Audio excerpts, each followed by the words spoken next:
You know, I'm deep down inside, I'm a punter. I'm a person who pays in his mind, he pays his money and he sits down. And if I don't like it, I don't have to give you a reason why I don't like it. I just don't like it. It doesn't touch me. And I don't have a very sophisticated attitude towards filmmaking in the sense of I'm not a big nerd about it. I don't have loads of books on it and stuff. I just like it and it has to hit me. It has to emotionally hit me because I'm quite an emotional person. And there was something about Adam and Paul. After I watched it again, and then I watched it again, and I watched it again, and it just gave me this feeling inside, and not many films do that.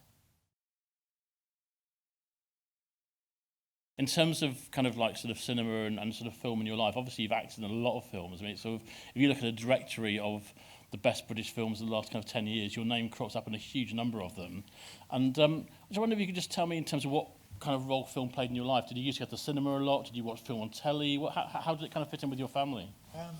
Film was big in our house for just gathering around and watching film. I'm from a town called Hollywood, ironically, and it had its own little cinema.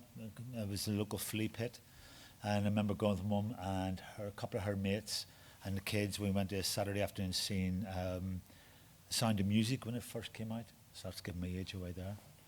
And then I remember going with my mum and dad later on to see Blazing Saddles and spent the whole time watching my dad just piss himself laughing.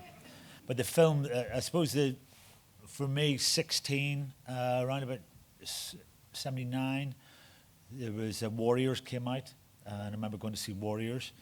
Quadrophenia and Scrubbers and Scum were on a triple bill in cinema in Belfast. And I went and seen it like 26 times, and came away in love with Kathy Burke and Phil Daniels and Ray Winston. And you've just worked with Ray Winston. And I've just worked with Ray Winston. I've worked with Kathy, and I've worked with Phil over the years as well. So, but I fell in love with them, but I didn't make that quantum leap of thinking I want to be an actor. I just thought that's what people did in some other rarefied place. You know, that your aspirations or your talent didn't match to something that you can make a career out of, in my head, you know. And when we said about the Screen Epiphany films, which films would you choose? There were a few films you came up with. You mentioned Quadrophenia before you settled on Adam and Paul. I couldn't make my mind up really because there was Down Terrace, which was Ben Wheatley's first feature, and I was in, and I picked it because it was the first time that I truly thought, oh, you're an actor, you can do this. Up to that point, I thought I was slightly winging it, and slightly low self-esteem. I shouldn't really be here waiting for somebody to put their hand on your shoulder, saying, actually, there's been a big mistake. Could you? Really sorry. It was a guy called Michael Smiley that we were looking to do. But, and then this, Adam and Paul. And Adam and Paul, I'd say, like my son is now, one of my sons is 11 now, and he was just born, he was about 1 or something. I was doing a film in Thailand, and a beautiful man from Waterford in Ireland called Jim Walsh. And Jim had Adam and Paul, and he went to me, I'm going to give you this DVD, watch it. I don't want it back, and I don't want you to keep it. You have to pass it on. It's a low-budget film. It hasn't been seen by many people, but if you just pass it on. And I watched it, and it just blew me out of the water. I loved the simplicity I knew it was low budget.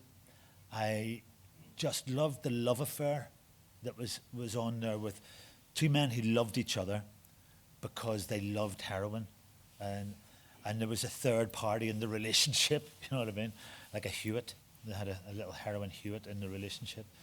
And there's just so much humanity in the film, I think, you know, and it's acted beautifully. One thing, I think you could watch it, and I know people who've seen this film and have come out of it thinking it was one of the funniest films they'd ever seen. Yeah. And equally people who didn't crack a smile and thought it was one of the most tragic films they'd ever seen. Not many modern films do that because they tend to be more formulaic, but there's something about that it felt like it came from the heart, which is actually, it really did. You know, This was the first film that Lenny Abrahamson made. He obviously went on to make sort of Frank and most recently Room, amongst others. And I mean, is he somebody who you could imagine working with in the future? I'd love to work with him. I think there's something about his his eye and there's humanity all the way through the stuff that he does, you know, and there's a real beauty in it, and there's a real emotional journey in his stuff, you know, and that's the stuff I like to be involved in. That's the stuff I love to do, you know. And so Mark O'Hanrahan is both O'Halloran, sorry, is both in it and wrote it, and he had that kind of, he worked in the early films and a TV show with Lenny, and his partner Tom Murphy plays the other character, and he died, didn't he? Yeah, I think they weren't together when they made this, Right.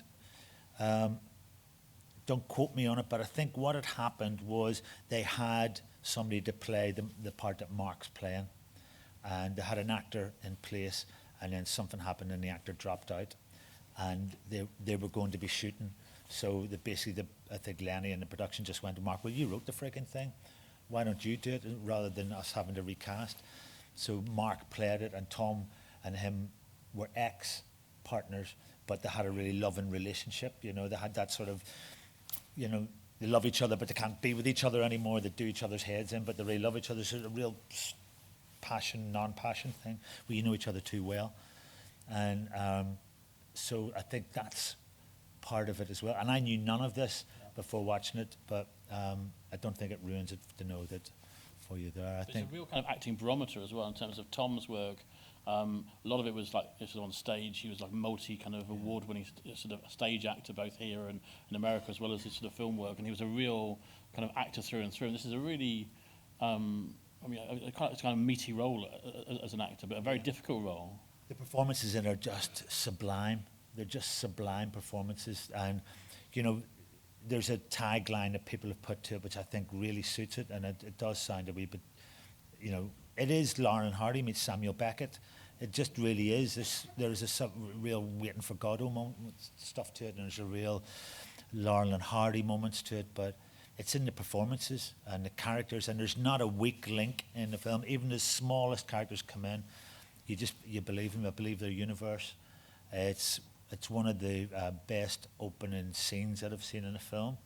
Yeah, I just love it, and I've been a sucker for, you know, the kitchen sink dramas of the Ealing comedies and the kitchen sink dramas of the 60s through to the independent films of the 70s in America. And then, you know, the Quadrophenia then kicked, and Scum kicked on the independent British films, you know.